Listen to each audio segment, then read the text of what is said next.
ఒకసారి BJP RSS మత విద్వేషాలను రెచ్చగొడతాయి అని చెప్పి రాహుల్ గాంధీ చేసినటువంటి వ్యాఖ్యల్ని ఎలా ఉంది పబ్లిక్ ఒపీనియన్ అంటే ఎస్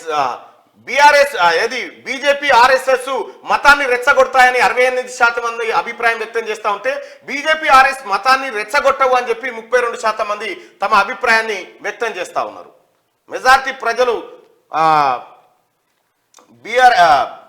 ఆర్ఎస్ఎస్ బీజేపీ మతాన్ని రెచ్చగొడతాయని చెప్పి చెప్తా ఉన్నారు. రామ మందిరాన్ని వ్యతిరేకించట్లేదు కానీ కాకపోతే మణిపూర్ ఎందుకు పట్టించుకోవట్లేదు అంటే ఇంపార్టెంట్ విషయం ఏంటంటే ఇక్కడ ఒక విషయం అంటే వ్యతిరేకించడం పక్కా 80% మంది హిందువులు ఈ దేశంలో ఉన్న తర్వాత 80% మంది ప్రజలు ఎంత సంతోషాలతో ఉన్నారో వీళ్ళని కాపాడేటువంటి శక్తులు ఏవైతే ఉన్నాయో ఈ 80% మందిలో ఎంతమందికి బువ్వ లేదు, ఎంతమందికి అంగి లేదు, ఎంతమందికి గూడు లేదు, ఎంతమందికి ఉద్యోగం లేదు అనేటువంటి టాపిక్ పక్కన పెట్టి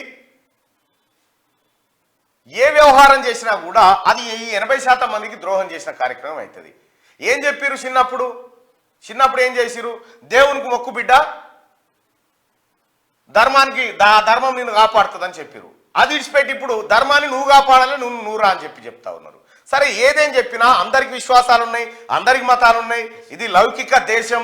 ఈ దేశంలో ఉన్నటువంటి భారత రాజ్యాంగ పీఠికలోనే ఈ అంశాలన్నీ పొందుపరుచున్నాయి. కాబట్టి ఓట్ల రాజకీయం చేయాలనుకుంటే వేరే అంశాలను ఎంచుకోండి.